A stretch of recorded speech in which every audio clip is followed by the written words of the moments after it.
Hi, and welcome to another edition of Newsmakers. I'm Jerry Roberts. It is Friday, September 30th, and we are joined by our all-star panel of top local journalists, Josh Molina, International Man of Mystery, Jun Starkey of the Coast. Wait a minute. The Coastal View News. It's 3 words. I was going to forget the last. 3 words. Coast Village Road News. No, the Coastal View News, located in Carp, and Nick Welsh, prize-winning columnist and executive editor of The Independent. Thanks for being here.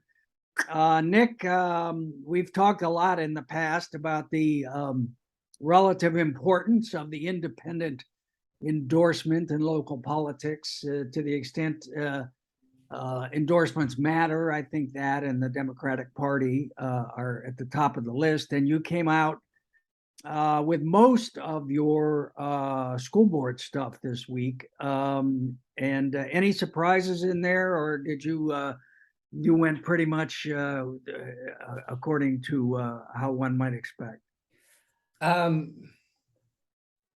We weren't sure how we were going to go on a lot of these. But I think probably from the outside looking in, you'd say this is what most people would have handicapped what we were going to do beforehand.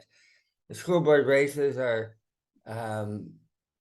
unusually interesting, I guess, this year, maybe because there aren't a lot of upper ticket races where there's any suspense. Your state assembly is Mike Stoker versus Greg Hart, and barring alien abduction, I think, Greg Hart should win that one. Salute Carbajal, kind of the same for Congress. And you have a concerted effort by the cultural conservatives to field candidates in all these school races. And, it's probably unfair to tie them all together, in terms of what that unifies them. But I think that, some conservative groups are backing them because they are the opposition to the status quo. All right, let's go through them then. So there's two is where it really pops, where you have 2 hardcore cultural conservatives, Christy Lozano and Carolyn Abate. I mean, you don't get more outspoken and more black and white than this one. Christy Lozano, being the former teacher at Santa Barbara High School who just took on Susan Salcido, it has been very outspoken about grooming and pedophilia being tied to some of the sex ed classes taught. So she's running against her upstairs neighbor, it turns out, Emily Zacharias, who is a special ed teacher for about 10 years and a very impressive person who was very knowledgeable. It's not just I don't like Christy Lozano, but has a lot to back it up.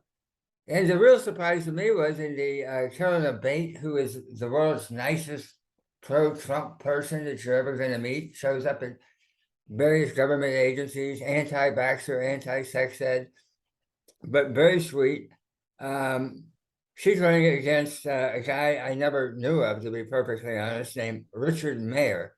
And Richard 10 terms. Richard, 10 terms mayor. Richard Mayer has served on the Goleta School Board for 40 years. And that in and of itself is sort of interesting. But what was most interesting is his energy and his enthusiasm and his ebullience and his life force were just popping. And one would think after 40 years you'd be a little worn out. He's not. The other thing that was striking about him is he is an educational psychologist, and what he at UCSB, or he was, and what he studies is how people learn, and specifically how they learn math, science, and languages. And that last part is relevant in that he is very emphatic in terms of what the research shows in terms of how to teach people how to read, and that phonics is absolutely, unequivocally essential. Yes. There we go. Hey, Josh, you had Emily is it Zacharias or Zacharias? I'm not sure the pronunciation. Zacharias. Zacharias on the podcast. What do you think of her chances? I mean, that's a really wide open. There's a third candidate in that race too, is there not? As I recall. There's a guy named Bert Haley. Yeah.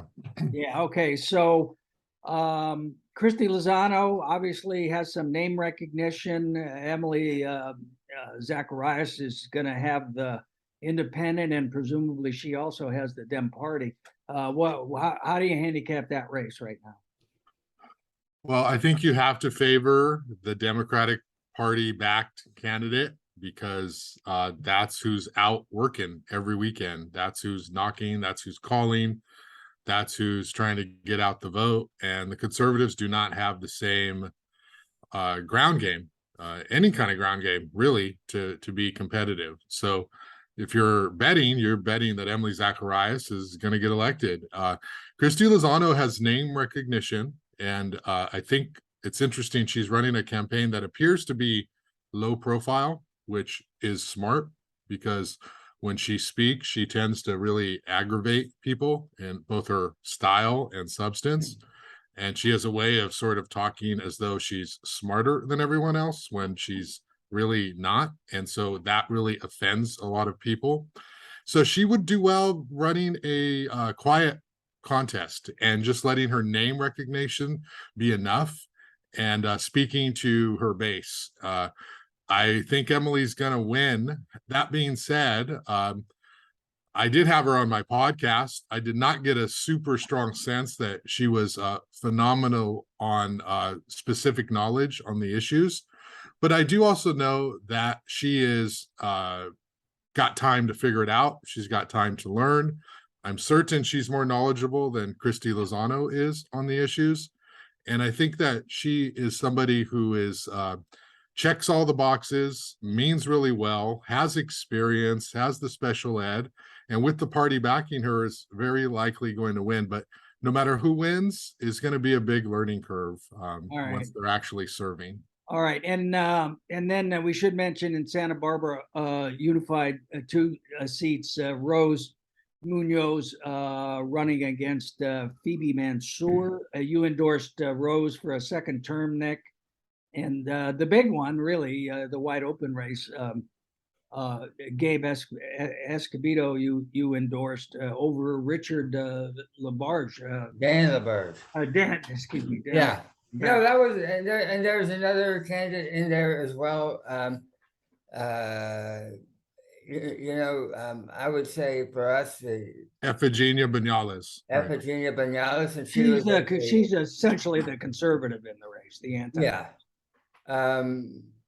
She talks a lot about, they don't listen to the parents, which is sort of the battle cry, I would say, of those on the right these days.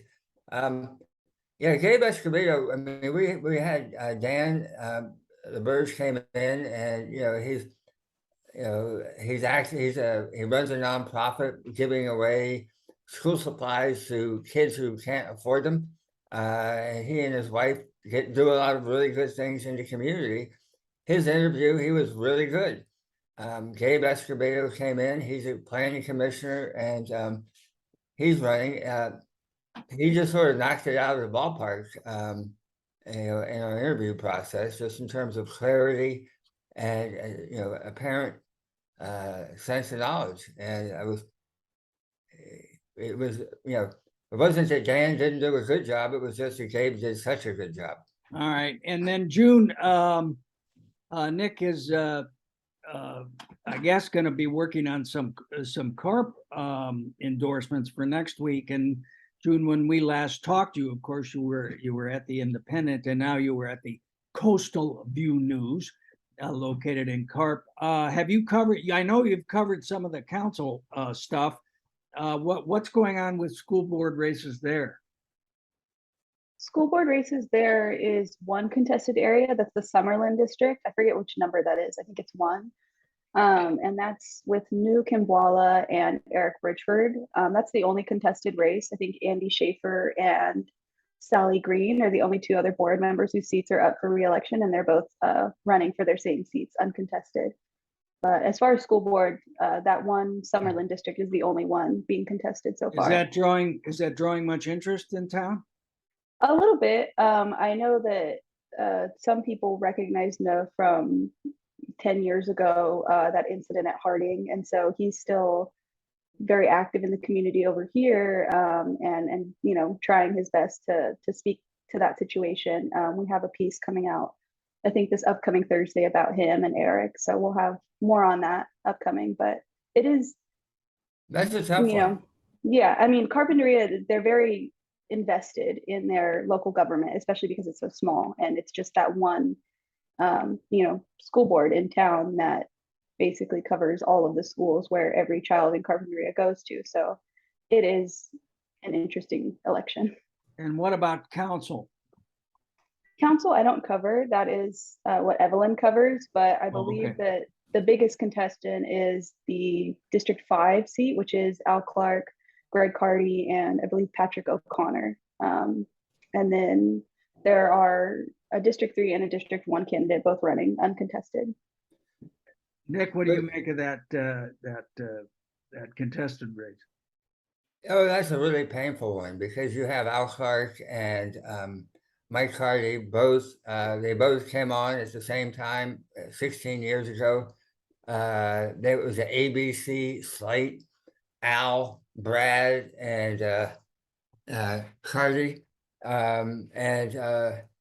You know, they're all completely focused on Carpinteria. None of them are, you know, climbing the ladder for, you know, personal ambition or aggrandizement.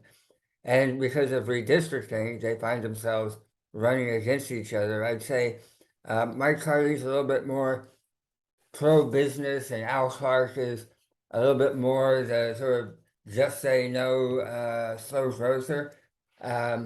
But they, you know, they both have deep, deep roots in the community. They live right across the street from each other. It's got to be very painful and awkward. But the real issue, sort of the dividing line, this is Measure T, which is really, you know, it would bypass the normal city review process for a proposed hotel down by the train depot. I think it's 35 rooms or 36, 7 rooms, 2-story with a deck on top. And Surfliner Inn. yeah, the Surfliner What's it Inn. called, June? The Surfliner Inn. And Measure T is designed to stop it. And so it's become kind of the elephant under the rug issue there, and it's kind of painful. Yeah, what's your sense, June, of Measure T? Is that what everybody's talking about in terms of the election? Oh yeah. I do Jean's job now for Coastal View, which is I take in all the letters and I edit them. And I think maybe 90% of every letter I've gotten since I've started has been about Measure T. It's a huge issue in Carpinteria. It's a very highly contested issue. I know that I think Al Clark was the only member of City Council to not sign a letter opposing Measure T on the City Council. So that is kind of the, I guess, division between those two candidates right now. I'm not sure how well known Patrick O'Connor is. I know that he was just appointed to the Architectural Review Board. But right now it really seems like it's between Greg and Al. And that would be the determinative issue, presumably. Yeah. Okay. For a lot of people, yeah. All right. All right. Meanwhile, at the Santa Barbara City Council, big to do this week about vacation rentals. Josh, I think we were talking about vacation rentals in Santa Barbara on the very first show we ever had of Newsmakers, back when it was called City Desk in 2014 or something like that. So it suddenly resurfaced. Why and what's going on?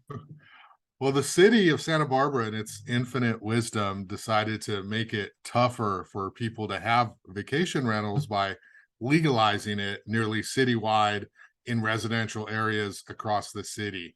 And they attempted to explain this logic in a meeting before the city council. The agenda came out 3 days before, and it was a big blow up. It blew up in the city's face. It blew up in the staff's face. nobody was happy with this proposal, not even the vacation rental advocates. The city has something like 1,100 vacation rentals, and they're only collecting transit occupancy taxes, hotel bed taxes from about 101. So there are 1,000 that are illegal. Okay. And so the city's never been able to collect that hotel bed tax in any substantive way. They've tried with enforcement, but they can't really find them. And when they know where they are, they don't necessarily have the power to go enforce. They rely on neighbors, people to complain. So they're thinking, hey, why don't we just legalize this in residential neighborhoods? They're all only legal now, technically, in areas where you can also have a hotel. For owner occupied homes. Yeah, so they said, why don't we legalize this across the city in all pretty much all residential areas except high fire zones, and then we can force them to comply with a whole bunch of rules and collect TOT tax. So they were saying no more than 90 days a year. You have to live at that home. It has to be your primary home. It can't be a vacation home while you live somewhere else. There's a code of conduct, and there's a whole bunch of rules that people have to comply. So let's make it legal, but let's make it more difficult. And this is the staff though, right? This is not not a member. Yeah, this is the city staff proposal, which came out of this. And the council really disliked this whole thing. They said, no, we don't want residential vacation rentals in residential areas. We don't want to do that. We never told you to do that. Please don't do that. And if we can't even collect hotel bed tax from what is existing now, what makes us think that if we make it legal across the city, that we're going to be able to collect hotel bed tax? So it was a big blow up. Randy Rouse, again, this is one of the issues that he's taking a vocal lead on. And he had said, look, I don't really think that it's up to private. Well, now he's going to say, that's not exactly what I said, Josh, but the summary, the paraphrase of what he said, is that he believes in capitalism and private property rights, basically. Yeah, he says, it's not up to people who own homes to solve the affordable housing crisis in the community. But what he is concerned about is neighborhood sanctity, as he put it, which is he doesn't want neighborhoods that are incredibly disrupted by what comes with a vacation rental. Sometimes it's partying, it's loud music, it's lots of cars, it's a gathering, it's fun, right? If you're going to do that, you want to go have fun.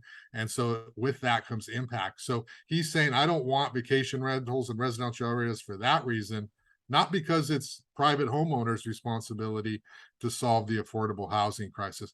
Not even the Housing Authority of Santa Barbara was in support of these stricter rules. That they were in opposition. They believe this is not going to do anything to help the housing crisis.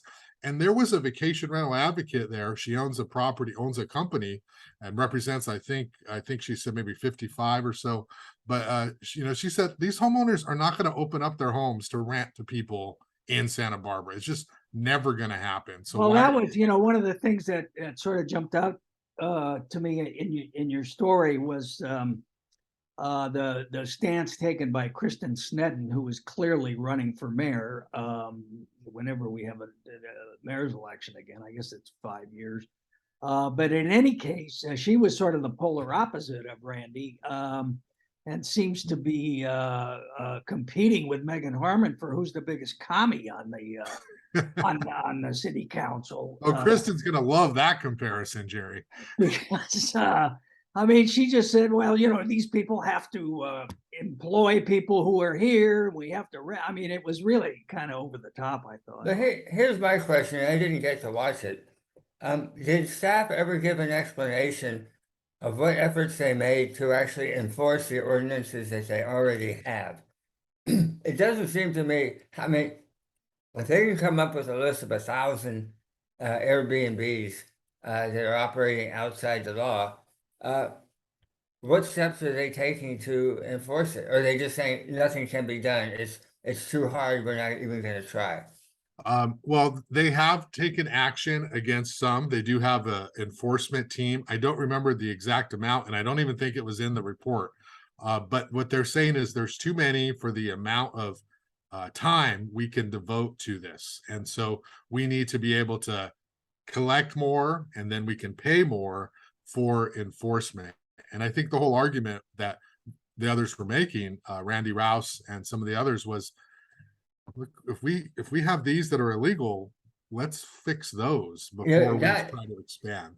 That logic is the same logic that Jerry's good friend Doc Williams makes in defense of legalization of cannabis. Only by legalizing it can you control it and tax it. And that's worked out well. Speaking of cannabis, I just, oh man, I can't believe I teed it up like that. very, very nice transition. So, so June, you're down there at ground zero now in Carp of the weed wars in Santa Barbara County, and you know, the current battles being waged over a retail outlet that a bunch of lobbyists and a local property owner wants to put in Santa Claus Lane. And of course, another couple that owns property there has using Jana Zimmer, the great Coastal Commission, Coastal Act former commissioner and expert on it. And I think it's going back to the Board of Supervisors on November 1st for an appeal. What's the latest on what's your sense of what's going on? Well, the Planning Commission approved it. So as far as the Planning Commission was concerned, the major appeals that were brought by, I think, Steve Kent and Nancy Ricallo, I don't know which properties they own in that area, but they are property owners and they're the main appellants. There were a lot of reasons that they were appealing the property. The biggest ones to me was that it wasn't family friendly. It wasn't appropriate for children or young people to pass by a place that sells cannabis. It had a potential to increase the crime rate of the area, and then the other major were the parking and traffic issues that would come. Yeah. Right. Yeah, because it is a two-way lane street that gets very crowded very easily. So that was a major concern. And I think that the majority of their argument was shot down as far as the actual the logistical ones. Like they are going to build more parking spaces. They're going to make sure that the lane will be clear. So those weren't real issues that the commission considered to be, you know, reasons to hinder the process. And as far as the concerns about whether it was family friendly, whether it's appropriate, I think that they kind of didn't even acknowledge those. They didn't really want to give them any merit or argue with that, because there's not really an argument to be made about what is or isn't appropriate on the street, and that's not what their job is to do. It passed all of the necessary barriers to like any other business would. And I think that, to be honest, if it was a liquor store or any other business, a smoke shop that doesn't sell cannabis, because there are a lot of those that just sell, you know, tobacco, nicotine, puff bars, all kinds of things, it wouldn't be an issue. There is this one family issue. friendly? The family friendly is sort of more legally technical at one point, that if you are within 750 feet of a sensitive receptor site, that's the limit. You can't be any closer than that. And Jana Zimmer and the appellants were arguing that there's two surf camps down there who serve pretty much only minors, and that they would be too close. And then there was this long hair splitting argument about where do you do the measuring? And Yeah. I think what it really misses as well, as someone who understands how cannabis works, no one smokes weed right outside of the place they just bought weed from. That doesn't really happen. I live 2 blocks away from pharmacy. I don't see people smoking weed outside all the time. You buy the weed and you go home. That's the idea of a dispensary, is that you purchase it and you take it back to where you want to smoke and you smoke it. I do understand maybe it would be right next door to Surf Happens, and I understand in some way being uncomfortable with your kids maybe having to pass by a place that sells it, or even be around people who might be purchasing it. But again, those aren't really, that's not the fault of the cannabis store or the people who are trying to open the retail. for those who like politics as entertainment, I would recommend you watch this November 1st hearing, because there's going to be a lot of stuff. Yana has been doing Public Records Act's request on texts and emails between Dennis Blazonich, the former czar, who's now the lead lobbyist, who's fronting for Joe Armendariz, and Das, who has told everybody what they wanted to hear on all sides of this, went to a private dinner at the home of the owners. There's going to be a lot of sleaze that comes out of this, and the other thing is, even if the supervisors uphold it, which you would expect they would, since Das has never seen a cannabis project he doesn't love, and nothing to do with the $100,000 he's taken in campaign contributions, of course, it's going to go to the Coastal Commission, and I would be the last person on earth who would want to argue with Yana Zimmer about the California Coastal Act, because she knows it in and out. She's written a book about it. And if you look at her filings to the county, there's a lot about that in there. And I think there are substantive issues which will be raised down the road. Yeah, I mean, her argument is that the additional traffic generated by the dispensary will make it harder for people who are trying to use the beach to find parking. And it will displace people who would otherwise be able to enjoy the coast. And that was pretty much the argument that she made before the Planning Commission. We'll see where she gets with the Coastal Commission. Yeah. In that case, they would have to prove that the traffic from a cannabis business would be more so than any other business, wouldn't they? Because there's no way to prove that.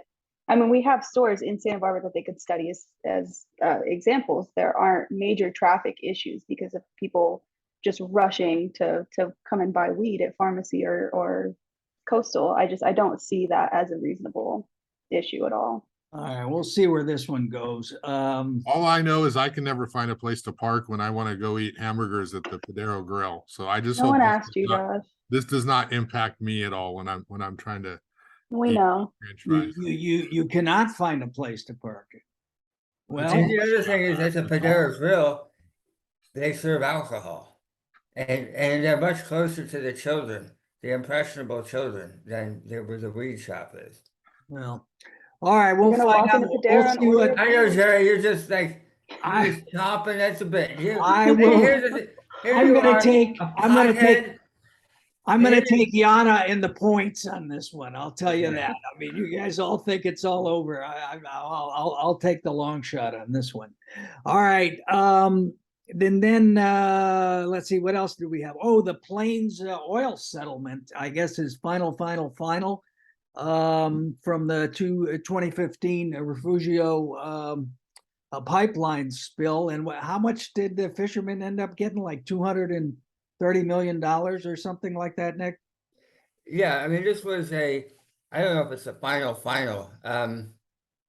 but it's the final settlement of a lawsuit between a class action lawsuit filed by members of the fishing industry against Plains, All-American from the spill, what was it, 2014, or where we had a big spill out in the ocean, about 240,000 gallons get out, and a lot of prime surfing spots, not surfing, but fishing spots were off limits for a considerable amount of time, and people who made money that way, or their living, all of a sudden were had to go somewhere else or lose the money. And they hired Your man, Barry Capello. Barry Capello, yeah, to do it. And Barry always gets paid, as we like to say around Santa Barbara. All right, another thing, Josh, the Civilian Review Commission was passed out of the Ordinance Committee this week. What is that fight pretty much over? Is that just kind of pro forma at this point?